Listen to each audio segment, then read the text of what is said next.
Damos inicio a un nuevo seminario del Centro de Estudios Asiáticos. Hoy nos acompaña Diego Gras, de Arquitectura UC. Diego, muchas gracias por estar acá. Él es arquitecto de la casa, profesor de la UC desde el 2014, también profesor en el Magíster de Arquitectura, y ahí es donde a nuestros estudiantes les llamó mucho la atención que Diego imparte un curso sobre arquitectura residencial japonesa. Por ahí una conexión a Japón muy fuerte. Hemos visto también que colabora muy activamente con el Instituto Tecnológico de Tokio y la Universidad de Ciencias de Tokio, entre muchas otras instituciones. Su trabajo ha sido presentado también en espacios importantes en la arquitectura, como la Bienal de Arquitectura de Venecia, la Universidad de Columbia y muchos otros. Diego, muchas gracias por acompañarnos acá y la oportunidad de conocer un poco más de tu trabajo. Como siempre, tendremos pues, una presentación y seguimos con una conversación. Muy contento por estar acá. Nunca he venido a hacer ninguna actividad acá en San Joaquín. Mi primera vez. Estamos en una burbujita ya en Colombia. Bueno, un poco cómo llegué a esto. Siendo bien sincero, la animación japonesa y el arte marcial me llevaron a un interés desde muy temprana en Japón, cosa que fue interrumpida en el proceso de la escuela de arquitectura, donde el canon formal es muy estricto, de la escuela de mezcla, de cómo dibujar, de cómo qué arquitectura mirar y todo eso. Entonces intenté hacer lo otomizano de mi cerebro, pero tenía una venganza. Cuando estaba saliendo de la universidad, empecé a viajar, tengo un proyecto de audiovisual desde que éramos estudiantes. Cuando apareció YouTube, empezamos a filmar edificios, partimos de hecho con edificios que filmamos con la Super Mesa, cuando era nuestro profesor. Y íbamos al baño, íbamos a la cocina, todo era tal, ¿no es cierto? Bien que rico. Con el tiempo esto se volvió más profesional y bueno, ahora también vivo eso, no hace datos de la cultura conservadora que se vende en la universidad, en materias de consulta. Eso me ha permitido viajar a Japón muchas veces. Primero como estudiante y hoy investigador la palabra, pero aficionado muy serio a la cultura japonesa. He viajado 16 veces a Japón, pero cortito digo un mes, 2 semanas.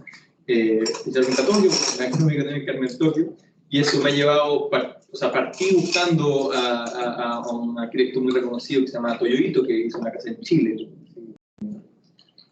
Cuba, que es una familia mía, tío, y terminé enamorado para allá, terminé enamorado de otro grupo que es un poco más sucio, un poco más accesible a la sensibilidad nacional, que es el arquitecto del Instituto Tecnológico de Tokio, también conocido, es un mote que lo puso otra escuela, que se opusieron, como la escuela Shinohara, aludiendo a Kazuo Shinohara, que es un nombre que voy a repetir muchas veces durante la presentación.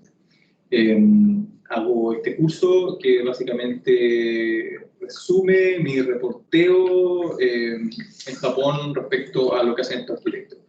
Me enmarco una especie de trabajo más periodístico, podríamos decir. Si podría citar algún marco, digamos, teórico, sería la sociología del conocimiento, para entender cómo funcionan las condiciones de la práctica de la arquitectura en Tokio desde la posguerra hasta ahora. Al comienzo de la posguerra hasta ahora, que son el tiempo que yo presento en mis clases. Y como me gusta decirle a los estudiantes, después de un tiempo avanzada la clase, en realidad es una clase de arquitectura chilena disfrazada, una clase de arquitectura japonesa. En el fondo ocupo estos personajes como figuras mitológicas para hablar de figuras mitológicas de acá, que tampoco es que queramos hablar de la celebridad, sino que para entender ciertos guiños, ciertas mañas que tienen los arquitectos nacionales, cómo reaccionan a una realidad que muchos asumimos como obvia y que los estudiantes poco a poco van entendiendo. Y de ahí pasamos de cosas de conversación muy elevada a conversación muy doméstica y preguntarle realmente a los estudiantes su visión de cómo les gustaría seguir su carrera. Ese lado también de coach de su carrera, no solamente por ese curso, tenemos un curso de talleres de diseño, que son los cursos como estructurantes de la carrera de arquitectura, un poco distinta a las demás carreras que hay en este campus. Es una escuela de bellas artes, y eso es muy distinto a esto que una escuela de ingeniería. Entonces también estamos entendiendo una arquitectura de un lado, otra arquitectura de otro lado del mundo, también de marco, de formación completamente distinta. Esta presentación de ahora es más o menos corta, pero me gusta hacerlas apretaditas para poder dejar espacio de conversación, si no quieren conversar también, lo que tenga que durar. Es la última sesión del curso, se concentra en un arquitecto, pero en realidad vamos a mencionar a todos los demás, los que vamos repasando, en qué se parece a los demás. Y también es la última, la propuesta para las presentaciones, para introducir mi trabajo, porque tiene que ver más o menos con lo que yo hago también. Yo también soy arquitecto, también ejerzo como arquitecto, soy profesor a punto, part-time, y mucho de lo que aprendo acá lo aplico en mi propio ejercicio, que da para otra conversación, pero me veo muy representado este arquitecto que les voy a mostrar. Voy a leer, si no te molesta, porque si no me pongo a hablar por cualquier cosa. Y comienzo. Estamos hablando de Go Hasegawa, que, como les decía, es este personaje final de la serie que yo presento sobre el Instituto Tecnológico de Tokio. Go Hasegawa es tal vez el más visible de los arquitectos japoneses nacidos en la segunda mitad de la década del 70, tanto en su país natal como fuera de él. Se educa en el Tokyo Tech bajo el alero de Yoshiharu Tsukamoto, la teoría del vapor. Pongo siempre las edades, que tiene importante en la genealogía. Y ahí en este laboratorio convive con su rival directo, que sería Ryuji Fukimura, que lo vemos a la derecha, que tiene una formación muy distinta a la de Go Hasegawa, porque estudió en Toyo, antes de la Universidad de Toyo, que tiene un programa de ciencias sociales, como dicen, ingeniería social, que es una práctica fea, pero así como se presenta, ingeniería social después de arquitectura. Y muy en grosso términos, en mi reporteo, Ryuji representa a la izquierda y Go a la derecha. Y tras terminar su aprendizaje profesional, me refiero a Go, en la oficina de Tai Nichizawa, que es un arquitecto formado en Tokodai, un año mayor que Tsukamoto, que es su profesor, él tiene un acelerado e interesante comienzo de carrera en los años 2005 y 2011, digamos su primer estilo, que es una tecnología que tomamos de Kazuo Shinohara, y que lo vincula directamente con el linaje de su alma mater. Y con la oportunidad de enseñar en el extranjero, en Suiza, Noruega, Los Ángeles y más reciente en Harvard, donde yo lo conocí, enseñando también en paralelo con él, como profesor visitante, su red de contacto e influencia se expande y con ello su trabajo muta en una etapa que todavía no concluye. Lo que me refiero es que su primera parte del trabajo, que tiene que ver mucho con las condiciones del ejercicio allá en Japón, es muy consistente, parte de un plan, cierra ese capítulo y ahora está en un nuevo plan que realmente no sabemos hacia dónde va, no tengo todavía los argumentos para poder analizar. En el presente ensayo, nos concentraremos en su primera obra, del 2005 al 2011, siempre en diálogo con sus maestros directos e indirectos en Tokodai. Tokodai me refiero a la agregación del Tokyo Institute of Technology, Todai, de la Universidad de Tokio. Y cerraremos con algunas preguntas que podrían estimular una adaptación crítica a su metodología, por ejemplo, en Latinoamérica. David Stewart, una de las personas más cercanas a Kazuo Shinohara. Kazuo Shinohara nació el año 1925, en el 2006. Stewart es también profesor de Tokyo Tech desde el año 76. Y Stewart nos revela un importante aspecto de la metodología de diseño de Shinohara en un artículo publicado en la revista suiza Berg, Bauen and Wohnen del 2015. Stewart suele explicar la obra de su amigo Shinohara en relación a las vanguardias pictóricas de comienzo del siglo XX, y en este caso usa a Pablo Picasso para indicar que, tal como el pintor, Shinohara solía medirse consigo mismo, siempre en su particular y exacerbado individualismo. En lo operativo, Kazuo le confesó que para cada encargo él trabajaba en el proyecto designado y en paralelo en su antiproyecto. Cara y contra cara. Eso serviría tanto para entender lo que estaba haciendo como para también exacerbar los atributos críticos de cada una de sus versiones en franca oposición. Un claro ejemplo del proyecto versus anteproyecto en Shinohara, era de su primer estilo, son la casa en blanco que vemos en la pantalla, que es una casa estilo Tsukiya, o sea, aparentemente Tsukiya, en donde el interior se arma un cubo blanco, que se llama casa en blanco. Y su posición con la casa en tierra, la casa de la tierra, House Earth o House on Earth, que es una casa que acá lo que vemos es la llegada, o sea, el espacio social, el espacio común de la casa, está en el primer piso, y aún más en el piso, o sea, lo que vemos ahí al lado de la cama, en realidad es un piso de tierra, o sea, toda la casa. Y el dormitorio está enterrado. Entonces la posición que hemos del proyecto en proyecto sea entre esta casa en blanco y la casa de la tierra, que son prácticamente la misma época, son un ejemplo paradigmático de esta idea del proyecto en proyecto, en donde blanco se levanta del suelo, con la aristocrática estructura del estilo Suquilla, una ausencia total de doma, acá.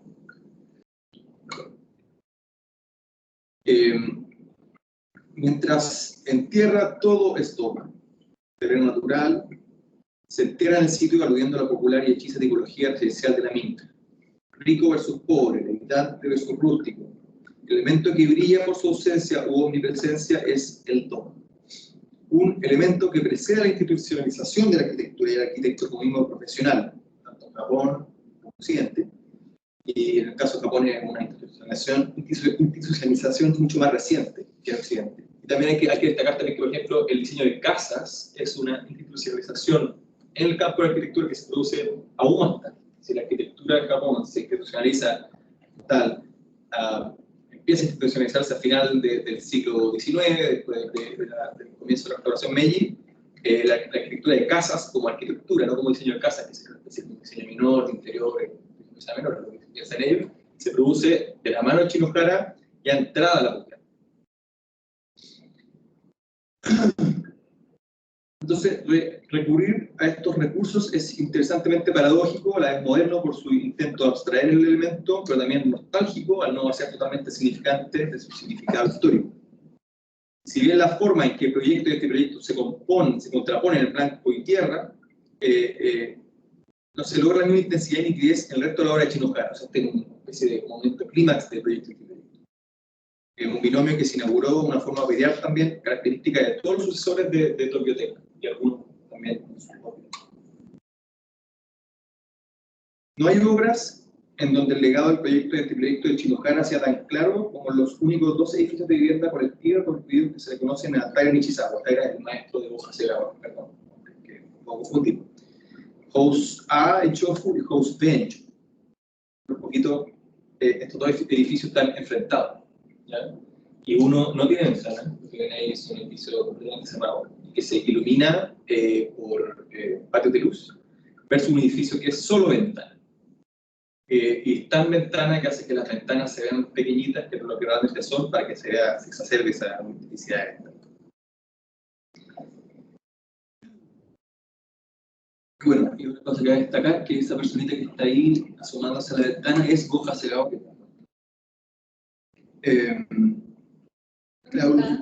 Esto es Tokio. No, la persona. Chiquitito, sí. Derecho. Derecho. Sí, esa es la universidad. La evolución del binomio proyecto-antiproyecto acá toma una posición nueva, al ser no solo diseñadas en simultáneo, sino que también construidas y ubicadas una frente a la otra separadas por una calle. El elemento crítico de la casa en blanco era el doma, acá en la ventana. Chofu A, hay ventanas.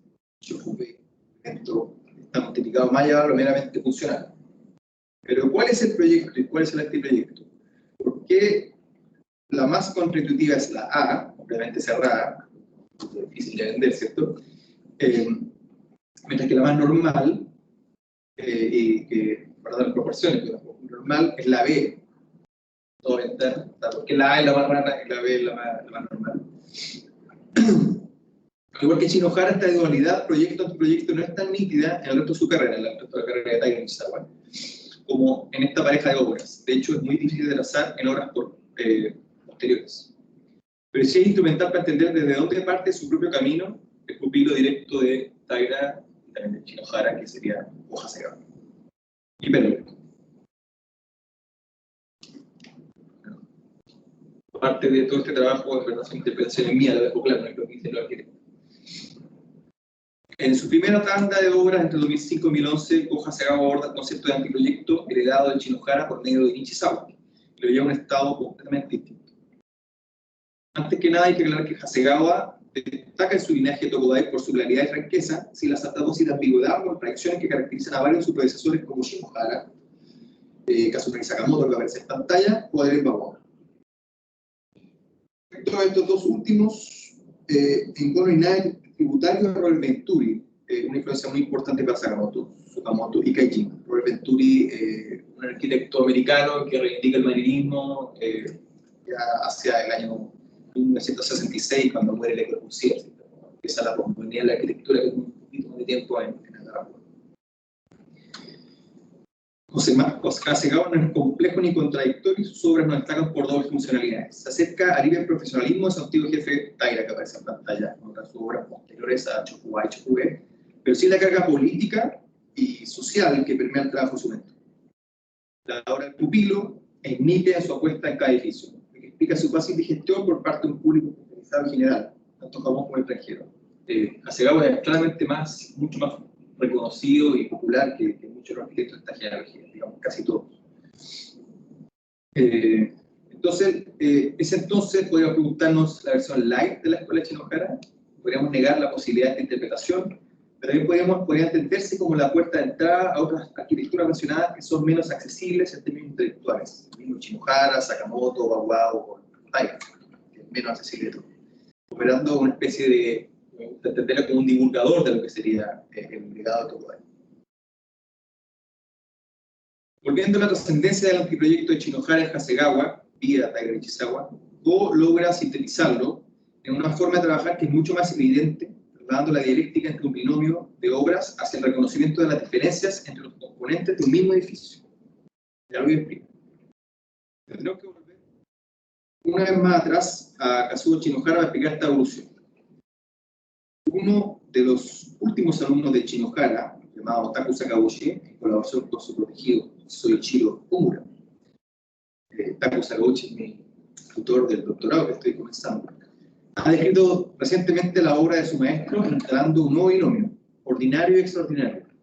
Utilizando esta metodología, suelen calificarse como excepcionales las áreas comunes de gran envergadura, en el caso de Shinohara, y como estándares los recintos o servidores que complementan cada una de las casas de Shinohara.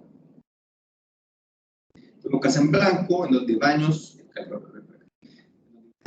escalera, dormitorios y sala de database son completamente ordinarios para una casa de su época, mientras que su doma, ausente, y áreas comunes integradas son excepcionales para el Estado, su amplitud, para una casa de zona japonesa. Varios son los elementos extraordinarios y varios los ordinarios. La gran diferencia en el caso de Go Hasegawa es que en sus primeras obras él apuesta que solo un elemento es el extraordinario o hiperbolizado. Como una serie de experimentos vinculados por sus hipérboles, cada uno de los proyectos iniciales de Hasegawa, que aparece en pantalla, del 2005 y 2011, apuesta que un elemento destaque notoriamente. Si ahora lo vinculamos al trabajo de su ex jefe, Taira Nishizawa, obsesionado con las dimensiones de las partes que componen el edificio, se puede refinar la lectura de esta metodología aún más. Mientras que Taira se encarga de diseñar con precisión todas las medidas del edificio, Go solamente modifica una de las dimensiones del elemento a hiperbolizar, el eje X, Y o Z. O sea, tenemos una puerta, eso modifica una dimensión de esa puerta, y eso es lo que arma todo el proyecto. La operación es muy precisa y distorsiona toda la arquitectura del edificio. Por ejemplo, la casa en un bosque, que la que vemos acá, de 2006, su primera obra, recién salido del Magíster con Tsukamoto, solamente se exagera la profundidad del ático, que es lo que ven acá, haciéndola perceptible, sino para que desde la plata de la cocina, o bien anda del 2006, donde solo, digamos entre comillas, solo se aumenta la altura de la puerta principal a la casa donde se deberían, solo se aumenta la altura de la puerta principal a la casa, desde lo que deberían ser solo 2 metros, que es la altura de una puerta normal, a 10 metros. Esa puerta que viene. En esta serie, el caso que cierra la serie, Pilote en el Bosque 2011, donde destaca el cambio de altura de los pilotes que se necesitaban para levantar la casa instalada en un sitio húmedo, rodeado de árboles, generando un atrio. O sea, esa altura podría ser 45 centímetros, no necesita más que eso. En vez de eso, un atrio de 6,5 metros bajo la casa, en donde él explica que según esto el árbol, o sea, el edificio pasa a ser una especie de la copa del árbol y el pilote pasa a ser una especie de tronco de los árboles. Todo el ejemplo simboliza una dimensión de un elemento absolutamente necesario. Elementos que no son necesariamente de arquitectura, son elementos de construcción. Para así convertirlo en el centro de interés de todo el proyecto. El que de no mediar esta dimensión crítica sería completamente banal y anónimo. De esta forma, Hasegawa nos invita a plantearnos como arquitectos, por lo menos, a repensar cuestiones absolutamente domésticas y encontrar posibilidades de nuevas arquitecturas en ellas. Basta con cambiar una sola medida. Sería tan simple hacer arquitectura. Paréntesis, mi compañero de clase, Harvard, esta es una buena oportunidad para presentar quién es hasta ahora el único pupilo reconocido de Go en la escena arquitectónica japonesa. No una relación formal, sino que quien sale a tomar trago en la noche a conversar de arquitectura. En este caso, Shingo Masuno, que no fue formado en Tokudai, pero se puede trazar el diseño de Shinohara por medio de su profesora Aikiko Takahashi, que fue alumna de Shinohara y quien es su profesora y también que enseña en Musashino Art University o Musabi. Y ella sí fue parte del Tokyo Tech durante los 80s en el laboratorio de Shinohara. Shingo, junto a su socio Katsuhisa Otsubo, ambos han sido el año 83 y 82, efectivamente, operan de la manera similar a Hasegawa, en el sentido que solo un elemento banal, ordinario, es hiperbolizado o elevado al extremo para caracterizar todo el proyecto.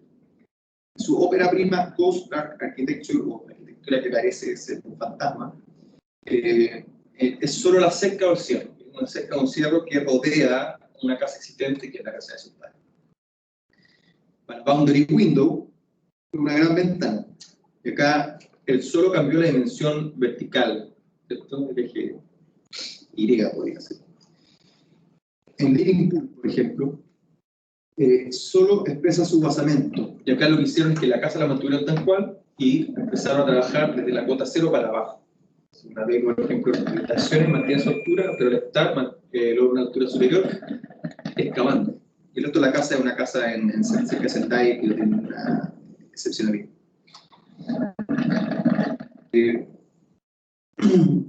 Mientras que Initiative Roof se concentra en un techo nuevo. Y básicamente lo que está haciendo acá es conectar un segundo piso que van a rentar aparte en marqueseo Airbnb, esta escalerita y un techo para no mojarte en un piso.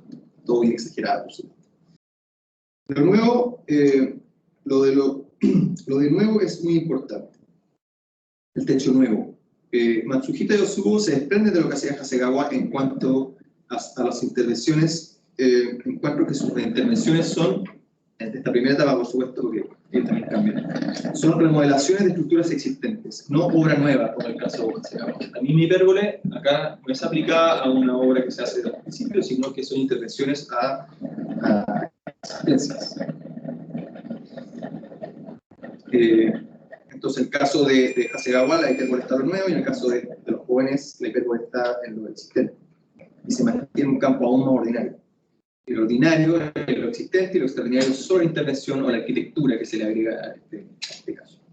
Pero de manera similar a su protector, estos jóvenes dejan el camino de las hipérboles solo 9 años tras comenzar su oficina en 2007.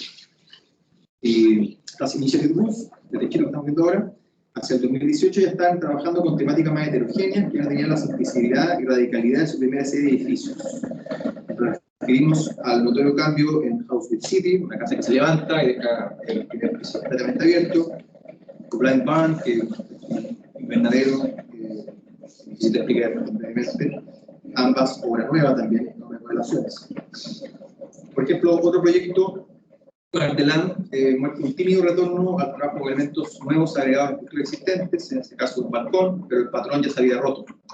Surge la pregunta que también corre para Go y su radical cambio tras el 2011. ¿Por qué matar la gallina de los huevos de oro? Lecciones. Trabajo Hasegawa y en extensión de Masuda y Otsubo pareciera tener un potencial tremendo al poder generar un sinnúmero de relecturas de nuestro espacio doméstico en base a operaciones directas, modificando dimensiones puntuales en la matriz geométrica que gobernaría nuestra vida. Este mensaje yo lo planteo principalmente para estudiantes que están buscando un camino en la carrera y que es una muy buena manera de comenzar también. Estas pruebas que cada dimensión que tú cambies en cada lugar distinto va a generar una arquitectura distinta, sea en Chile, Japón, dependiendo también del tipo de uso que estés aplicando. ¿Cómo concluye Adolf Krishanitz, un arquitecto de la sección vienesa, todavía vivo, en su ensayo Arquitectura, la diferencia entre arquitecturas, del 1995, pero publicado en 2010? Una simple perturbación estándar de un tejido urbano, espacios o objetos sería en sí el germen de la arquitectura, destacando de lo que no fue diseñado o lo que fue construido por default. Trae de vuelta al grado cero la ciudad, que plantea Kazuo Shinohara, de entenderla como un hecho eminentemente físico. Shinohara tiene una manera muy interesante de entender la ciudad que es apolítica. Entonces, a nosotros que fuimos enseñados en visiones más socialistas de lo que sería el planeamiento urbano, la arquitectura o su relación con la ciudad, Shinohara parte de cero con eso y empieza a tratar de observar la ciudad como una manifestación puramente física, en lo posible, por supuesto. En este grado cero operarían Hasegawa y sus pupilos, siempre modificando poco, pasando a grado 1 tal vez, pero llamando mucho la atención de usuarios y aficionados para finalmente diluirse en lo existente como una excepción que confirma la regla. Esta facilidad una arquitectura hiperbólica, que también puede ser entendida como hiperbanal, evocando la aspiración moderna de resetear la cultura, la dura raza, pero esta vez sin destino ni misión, una y otra vez. No hay un plan social realmente detrás de esta complex que hacen estos arquitectos. ¿Será esto lo mismo que detuvo Hasegawa, Masuda, Otsubo de seguir por esta gallina de los huevos de oro y buscar caminos aparentemente más trascendentes en el historicismo o experimentos con materiales locales, convirtiéndose en propios escenarios en una otra oficina historicista japonesa del montón, porque hay muchas de esas? A pesar de todo, el método hiperbólico de Hasegawa, tributario del anteproyecto Shinohara, merece ser ensayado una y otra vez, en muchos otros contextos. El de Masuda y Otsubo tiene aún más potencial. Solo fue ensayado probado en 4 remodelaciones. Los resultados de seguro serían sorprendentes, sobre todo si se aplican en elementos todavía inexplorados. Quedaría pendiente decir si son arquitecturas con mayúscula o minúscula, o si realmente importa esta historia. Muchas gracias.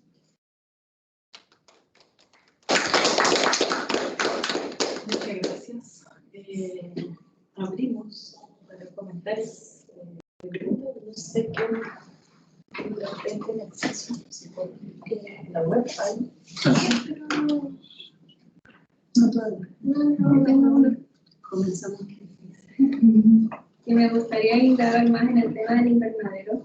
Me gustaría saber más bien cómo funciona o qué elementos innovadores ¿Qué mostramos? pasan a la parte. Es un proyecto desde una persona que quiere vivir con plantas. Su casa es un invernadero. Eso es lo radical de ese ejemplo particular. Entonces genera digamos que sectores de Japón que se pueden considerar como subtropicales, pero no siempre, pero genera un ambiente tropical dentro de su vivienda. Y la casa, la habitación, comparte con las plantas. Vivir con plantas. El proyecto que conozco mejor, para serte franco, si preguntas del otro, me puedo peinar un poco.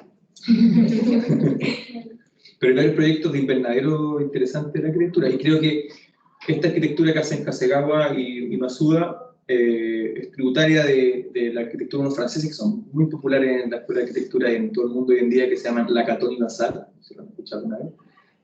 Y Lacaton y Basal partieron con un proyecto el año 91, si no me equivoco, Mason Latapi, o buscan en Google, sería muy académico en este momento, que es una obra de muy bajo costo en Burdeos, hecha con policarbonato, pizarreño, por materiales súper banales, y es básicamente una casa, la mitad, y la mitad un invernadero, y el invernadero un patio de invierno que beneficia mucho el clima.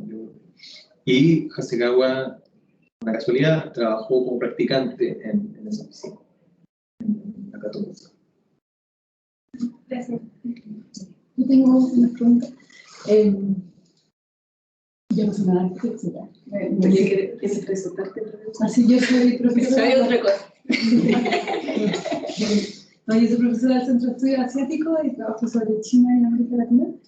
Pero tengo 2 preguntas. Uno es que hay pocas mujeres. ¿Es porque en esta genealogía hay pocas mujeres? ¿O es porque es un ámbito rubro que puede tener pocas mujeres? Pienso, no sé, la Universidad de Tokio, que discriminaba explícitamente a mujeres de medicina, ¿verdad? Eso por un lado. Y la segunda pregunta tiene que ver con qué tan internacionales son estas oficinas. O sea, en el fondo, pienso en, no conozco oficinas, pero me tocó una vez, no sé, conocer practicantes que habían estado en China, y son oficinas en China, pero muy, muy internacionales, ¿o no? Entonces, ¿cómo son estas oficinas, así en términos de... Como... La segunda es más fácil que la primera. O sea, hay 2 tipos de oficinas en Japón, que ese tipo de modelo de oficina en realidad se aplica también para China o se aplica para Estados Unidos, podría aplicar para acá, pero acá la economía no da para dos tipos, en realidad, da para uno. Están las oficinas corporativas, los conglomerados, que construyen en Tokio, pero construyen también en Dubái, son oficinas grandes, donde contratan a miles de arquitectos, van a casar estudiantes al final de la carrera, los mejores notas, ¿cierto? También a los que tienen mejores familias, para hacer trabajo, todo un movimiento ahí. Y está los ateliers, ¿cierto? Los ateliers son como la oficina de los artistas, ¿cierto? Que esto caería más en esa categoría. Algunas oficinas en Japón están como una especie de ámbito intermedio, como Kingoku, no se han escuchado Kingoku, que remodeló o sea, hizo el estadio olímpico a la Olimpiada. Que está, o sea, se balancea entre lo comercial y lo artístico. Y fue él, de hecho, quien acuñó la terminología de la escuela Shinohara cuando todavía era un rockero. Entonces, las muy grandes, las corporativas, claro, son internacionales, funcionan igual como las oficinas que hacen, no sé, edificios territorios, grandes torres para grandes corporaciones, y las pequeñas en general no, funcionan mucho más local, hacen vivienda familiar, principalmente en el caso de Tokio, en la ciudad, no como en Chile, que las viviendas que nosotros trabajamos en general son encargos para fuera de la ciudad, generalizando. Pero Go Hasegawa en particular, o sea, trabajó un perfil internacional, ¿cierto? Él sacó, no hablé de eso, pero sus tesis doctorales sobre arquitectos europeos, ¿cierto? Una metodología de estudio que en su universidad que hacen estas matrices súper grandes donde empiezan a comparar trabajos, cosas así. Originalmente Shinohara lo hacía con arquitecturas tradicionales, después su pupilo Sakamoto lo hizo con la arquitectura nueva de Japón, y la novedad que hizo Hasegawa es que empezó, y como ya digo, en el año 2015, ¿cierto? Ya creo que se demoraron los conservadores que son, empezó a comparar arquitectura europea en esa misma matriz con la arquitectura japonesa, así como esa que pero esto también en paralelo hizo un libro de entrevistas a arquitectos europeos y publicó, o sea, entrevistó a los arquitectos europeos más importantes, como la Gaton Basar, que acabo de mencionar, Dario Olgiati, Peter Merkley, etc. Y no sé si tiene mucho trabajo fuera de Japón, pero sí ha hecho muchas clases en todos lados, ¿cierto?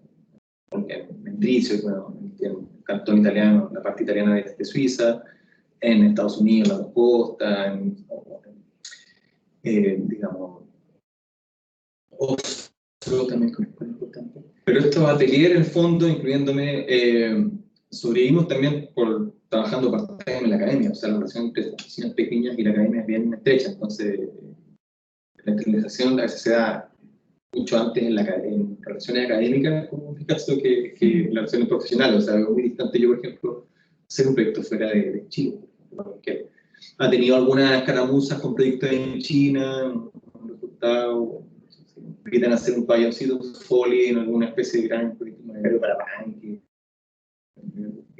grande, no pasa nada. Pero yo creo que sí le da resultado. O sea, en este camino del atelier han llegado a carreras internacionales más grandes. Sobre las mujeres tengo un ensayo que hago una clase antes, otra Hasegawa, de hecho, se llama Itsuko Hasegawa, también alumna de Kazuo Shinohara, trabajó con él. De hecho, ella, compartir, o sea, una foto del libro, pero ella se jacta de haber hecho el proyecto todo ella, el mejor proyecto de este arquitecto que es que hablamos del maestro, ella dice, de hecho, ella todo sin ningún crédito, y que al momento de independizarse, este señor Shinohara queda en old fashion. No le dio ningún mérito, ningún apoyo, que era la costumbre también, por lo menos ese tiempo. Pero una historia bien trágica de que en Japón esta mujer, Itsuko Hasegawa, tuvo que hacer carrera afuera, postular concursos afuera, no le fue tan bien, volvió a Japón, había perdido su lugar en Japón por descuidarlo, digamos, porque la reputación y la fama hay que cuidarla, no es así nomás. Y en el momento que vuelve aparece otra arquitecta japonesa que es probablemente el arquitecto más importante de Japón, que también fue profesora de Hasegawa, y ella toma su lugar, pero como que hablar de una profesora de Canadá, de Manitoba, que estuvo en Japón mucho tiempo, y decía como que en Japón no hubiera espacio para una mujer arquitecta, y no hay para dos, ¿cierto? Y bueno, creo que eso de un tiempo hasta ahora ha cambiado. No ha cambiado tanto. Por ejemplo, es un país extremadamente conservador comparado con Chile y mucho más que China también.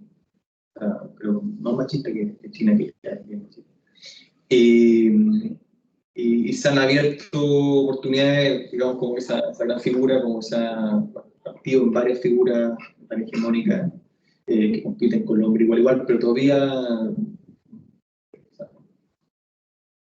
los hombres se llevan todo el chancho.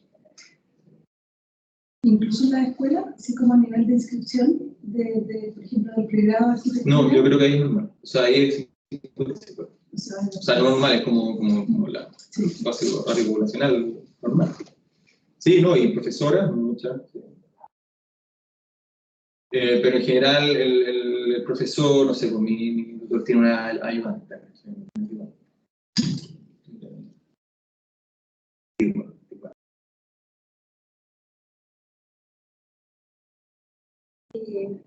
Tampoco soy arquitecta, pero bueno, me da curiosidad esa dicotomía constante, ¿no? Entre como blanco y negro, proyecto, luz, luz, no sé, altura, o sea, cosas muy altas, muy bajas, no sé, como y bueno, quizá incluso en la cosa de género, no sé, pero esa dicotomía constante está presente en este proyecto y no sé si tiene alguna filosofía como atrás o alguna razón. Por ser así, ¿por qué tiene tanto imaginario así dual? Es que hoy día lo mostré, o sea, dentro de este mismo tronco hay momentos que son más ambiguos, ¿cierto? Atelier Baguao, que es impresionante. Ahorita no tengo el nombre. Ellos no trabajan esta dualidad tan clara como la que estamos hablando con respecto a Chinojara, respecto a Segovia. Y trabajan con mucha más ambigüedad, con doble, triple, cuádruple significado, mucho más sucio, digamos, la apariencia del edificio y también lo que ellos plantean con muchas lecturas, ¿no? No son tan lineales. Entonces no es tan así, perdón que lo haya mostrado así, pero este caso en particular, el de Hasegawa, es claro, mucho más macho, mucho más como acá estoy yo. Pero en términos puros así, puramente formales, tiene ese también de colores y de luz y esas cosas. Entonces estoy preguntando por eso. O sea, primero que nada, la arquitectura japonesa, yo le explico a mi estudiante, es un universo. Estoy buscando como una especie de pequeña fracción de lo que pasa en Japón, y en este caso le mostré un pedacito de esa pequeña fracción. Ellos trabajan un tipo de obras bastante aburridas, son cajas, con poco espacio intermedio, un poco alero, un poco terrazas, son cajas, ¿cierto? Y como decías tú, ¿no? Muy blanco y negro, yo diría como más interior-exterior, súper marcado. Y gente como Baguao dentro de esta genealogía ha tratado de romper con eso, ensuciarlo un poco, pero siempre como que su reputación y sus costumbres lo llevan un poco a volver al camino que lo caracteriza. Pero hay otros grupos que no son así. Hay de todo, es un universo fascinante, que tiene que ver con que no solo hay buenas escuelas, hay un buen ecosistema, me gusta igual hablar de ecosistema, pero de publicaciones, de medios especializados, de todo tipo, algunos en una gradiente de más comerciales a más especializados, hay de todo entre medio, que es interesante. Y aparecer en esos medios también alimenta, le da trabajo al arquitecto. O sea que acá, por experiencia propia, digo que no, están un poco quebrados, ¿cierto? Y cada vez menos medios también. O los pocos que hay se llevan todo y no están muy interesados en apoyar a los arquitectos, sino en generar sus propios canales de creativos, comerciales. Sí, muchas gracias. Yo a veces me dedico a temas de geografía económica, nada que ver. Pero me interesan también los temas de ciudad, el tema de ciudades sustentables. Entonces, por ahí comunico a veces con arquitectos. Y allá me ha llamado la atención que dijiste sobre la aproximación muy hacia, o partir desde cero, digamos, ya con la pura materialidad. Me hizo bastante sentido porque antes me llamó la atención que, en el fondo, en las representaciones que mostraste, el ser humano está básicamente ausente, ¿ya? Como que molestaría si fuera, no solamente como ser humano, sino también como las huellas. Básicamente no son espacios no habitados que se muestran, ¿ya? Entonces entiendo esa aproximación netamente desde la materialidad, pero no es directamente una pregunta, pero se me produce ya igual una cierta contradicción, porque lo llamativo de muchos de los proyectos es, digamos, lo inesperado. Por ejemplo, la alteración de las proporciones, ¿sí? Y, ¿cierto?, con la puerta extremadamente elevada. Entonces, esta alteración de las proporciones nos llama la atención justamente porque produce una disonancia con lo esperado. Quiere decir que está rompiendo estéticas a cuales estamos acostumbrados. Porque lo que encontramos bello en términos de proporción, de no sé, la línea horizontal versus la línea vertical, lo que encontramos armónico, claramente es algo que está configurado por nuestra, llámalo, cultura o lo que quieras, que son principios éticos estéticos que nosotros hemos definido. No sé si me explico. Entonces, no va por el lado social o, no sé, la referencia al sí que hiciste o algo, sino van desligado de la construcción social, de la expectativa sobre la arquitectura, es esa aproximación netamente desde lo material, ¿verdad? O sea, desde los años 70, digamos, como que hablabas de la Corbusier antes, desde los años 70 que el naipe en la arquitectura se abre. Yeah. Y todo. Hay una Panamá en la que todavía, creo que una etapa que todavía, por lo menos a nivel cultural, estamos sobreviviendo. Y en este mismo grupo de arquitectos tenéis las variantes como de péndulo, como podríamos decirlo, pero de izquierda y derecha, ¿cierto? Entre interés por la ciudad, o autonomía total, boxe, veloz. Y es interesante en este último caso que estamos tocando, más reciente, que ellos hacen lo que hacen y pueden hacerlo, porque deben hacerlo, ¿cierto? Entonces, como esa es no tengo problema en decirlo, ¿cierto? Lo que yo trato de hacer también es ponerlo un poco en un marco más ampliado y ver que es un momento, dentro de mucho, igualmente agarra a una persona, le da una vuelta distinta, no ver la teoría, pero no las intenciones, pero no, si tú lo miras de lejos, también están todos haciendo lo mismo, depende como el punto de vista, cómo lo plantea. Pero claro, es una arquitectura puramente visual, ¿cierto? Y si miras un poco el caso de Chino Jala, este señor de acá, era tan así, o sea, habría más gente que hacía esto, pero en el momento era bien potente, no por lo bueno, sino por lo fuerte, que él sacaba solo 5 fotos de su proyecto y no dejaba que nadie más visitara su obra.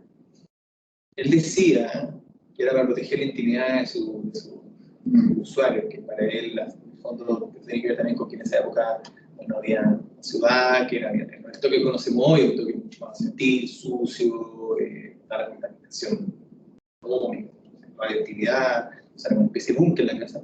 En realidad lo que él quería es que nadie viera algo distinto a esta foto que está súper manipulada, donde está lleno de simbolismo, no sé, una estatua de Yomón, Rayabón, no sé, está todo súper curado para una significación de esto. Y hay muchos arquitectos que siguen trabajando así, que es un poquito criminal para mucha gente. El caso de Valerio Olgiati, que es un amigo europeo de Bosque Secado, es un proyecto para un centro de interpretación turística en Cernés, en Suiza. Me tocó cambiar unas cortinas.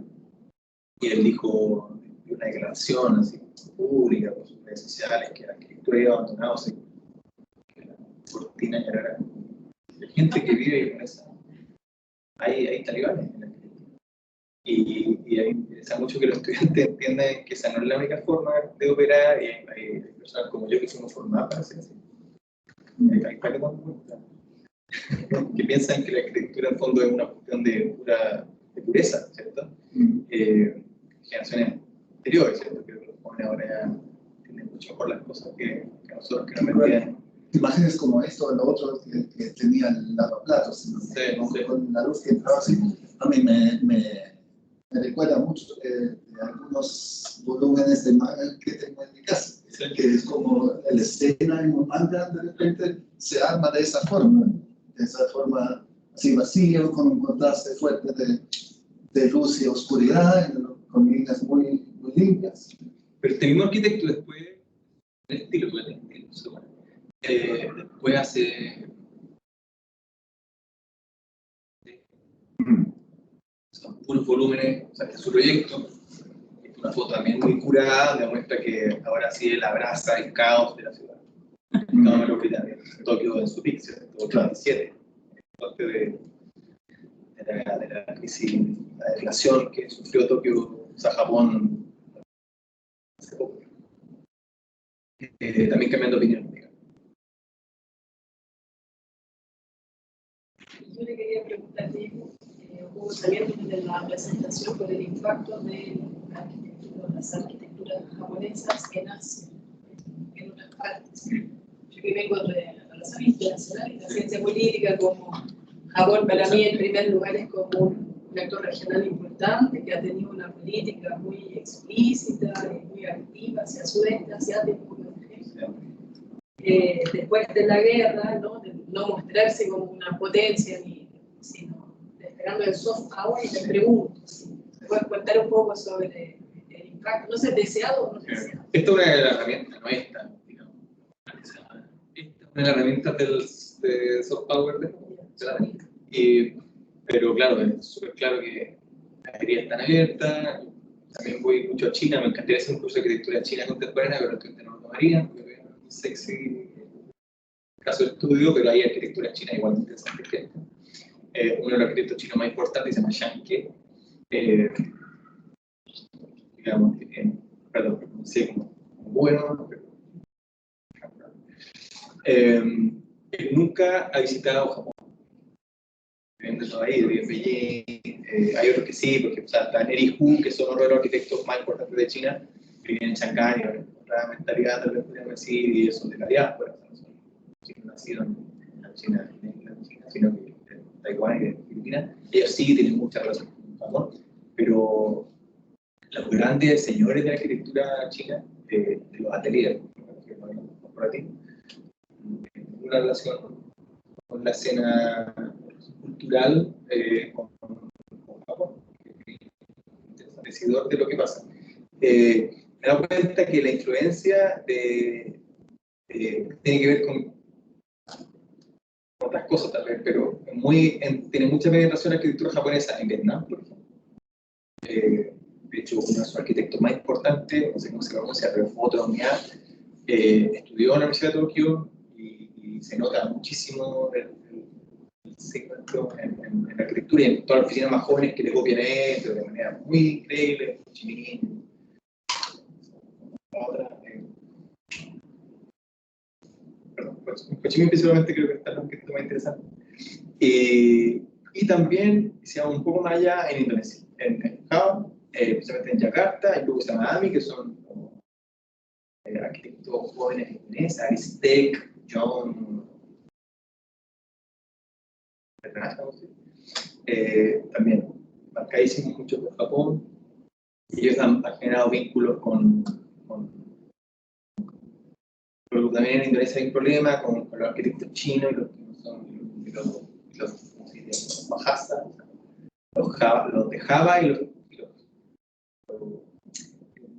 chinos en Java, que son un grupo dentro de este grupo, otro tema, pero todos mirando mucho para Japón, han alimentado a mucha gente, y han proyectos en viajar, he trabajado con Muji, en Yakarta, pero con China la cuestión es bien difícil, y lo mismo diría con Corea del Sur, que teniendo a Japón ahí, está armando su propio cuento, país un poco difícil hacer arquitecto, no funciona muy bien, Corea del Sur.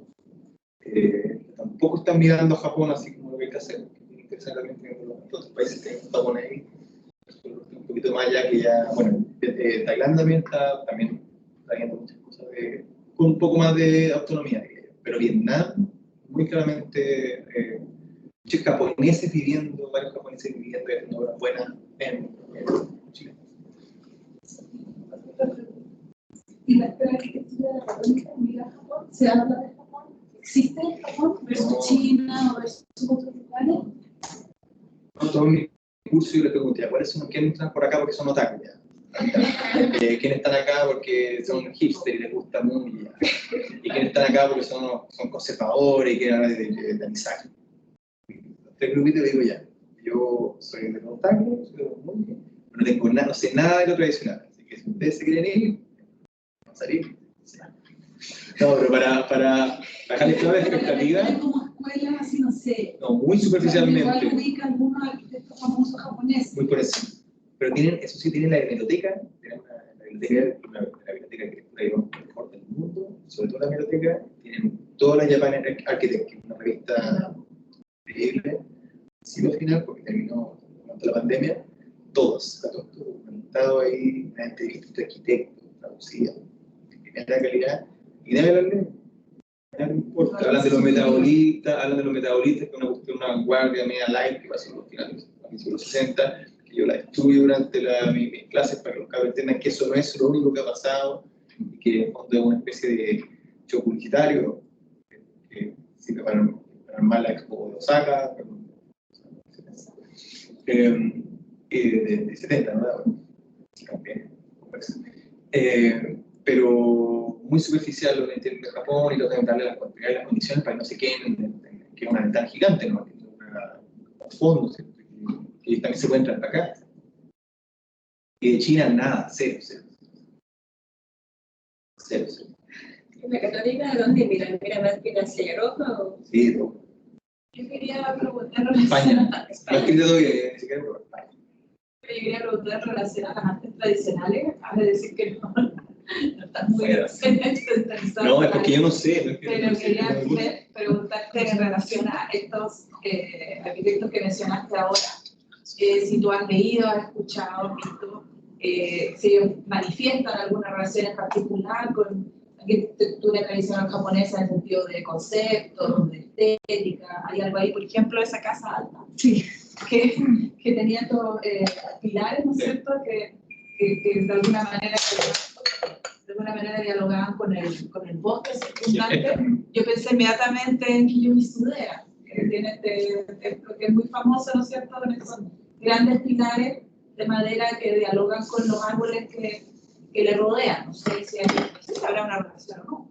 Pero esa es lo que te quería preguntar, es si tú has visto en estos comentarios alguna relación con arte tradicional, No, me estoy burlando, pero en realidad sí. Que uno asume que ellos son igual de chabacanos que uno, en el sentido de que los oficios allá se están perdiendo, pero sobreviven, ¿cierto? O sea, el maestro yesero es un artista, vive súper bien, está súper especializado y muy respetado, los carpinteros, o sea, este mismo arquitecto tiene una etapa posterior, se ha metido con muchos artesanos. Lo que me parece ahí un poquito de tramposo de los arquitectos, ¿no? O sea, es que los que han relevado el rol de los artesanos parecían que sean como una especie como de intermediario, como una especie como de los artesanos, cuando los artesanos deberían ser los que están, pasan también con mucho más así asquerosamente con un arquitecto hindú que se llama Bijoy Jain, del estudio Mumbai, lo pueden buscar, que también enseña la hoja con la artesanía. Estudio Mumbai. Bijoy Jain, que él claramente ocupa a los artesanos y le pone una izquierda, comercio injusto, que se dan muchas otras, pero en el que está apareciendo ese problema de la apropiación cultural. Me da un poco con eso, con los artesanos, digamos, los materiales. Claro, un concepto no son nada de nada, ellos son parte del patrimonio cultural de la humanidad, y ahí lo usan harto. Yo me pierdo porque no lo entiendo. He estado haciendo mi investigación para poder actualizar toda esta información, para poner ese filtro. Pero es muy distante, yo encuentro. O sea, a mí, sí, con esta gente por lo menos es muy distante. Sí, también tiene que ver con gente de Tokio, no conozco prácticamente nadie que otro polo, ¿cierto? Sí. Entiendo que ellos son mucho más, lo mismo que pasa en Java con los de Yakarta y los de Yakarta, que son muy distintos. China, ¿sí? Shanghái, muy cercanos, pero muy diferentes. Claro, tiene que ver con que yo no me he fijado mucho. Entraba rápidamente. Es una arquitectura esta escuela muy parecida a nuestra escuela. Entonces, por eso yo encontré una especie de símil para poder encontrarlo. ¿Y ellos también miran a Europa? Sí. Estamos mirando lo mismo. Ese es el... como escuela. El gran centro de arquitectura que va cambiando. Digamos, mitad de los 90 y primera mitad de los 2000 es Holanda. Y de ahí se traslada un poco a Francia, Suiza y Bélgica, que es más o menos donde está ahora. ¿Y eso de fijarse en Europa también pasa que también se fijan en Estados Unidos o no? No. Algunas cosas de Estados Unidos, pero en general desprecian un poco lo que pasa ahí. De hecho, apareció un número de esta revista que es la más importante, Shinkishikula, Amabuki, una especie de socio editorial importante en Japón, que se publica en la mayor plataforma de arquitectos locales de arquitectura americana. Y una que le decía, ¿qué hicieron esto? Que daban tribuna a la gente. O uno llegaba a decir, esto es lo mismo que nosotros hacíamos hace 20 años. Y es verdad, yo trabajo en Estados Unidos, he estado en Japón haciendo cursos, y la intensidad y la relación entre práctica y academia que hay en Japón es privilegiadísima. O sea, versus que en Estados Unidos está completamente disociado. Se habla en la academia de lo que se habla, o sea, Harvard supuestamente andaba yo clase de las profesionales, y aún así, pero en Chile estamos volando a las nubes. Y en Japón está hablando lo mismo lo que hacen que lo que están en la escuela. Increíble. También las condiciones de los profesores son peores, que lo obliga a trabajar fuera también. Lo vemos como algo malo, pero es un lugar increíble. Para los arquitectos, por lo menos.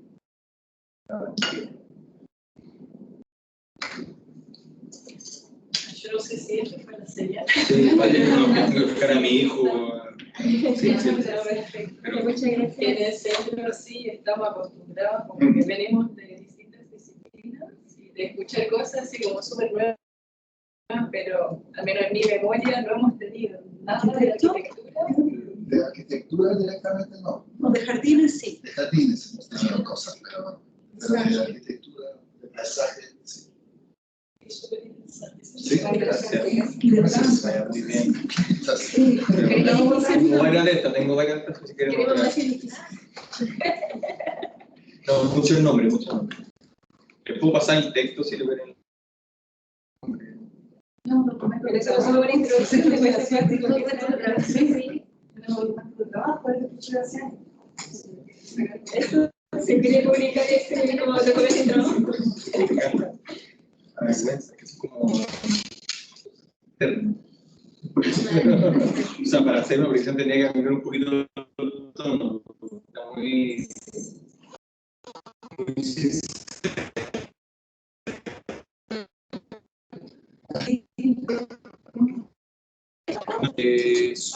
tengo que hacer... Bueno, hay café, hay galletas. Oye, pero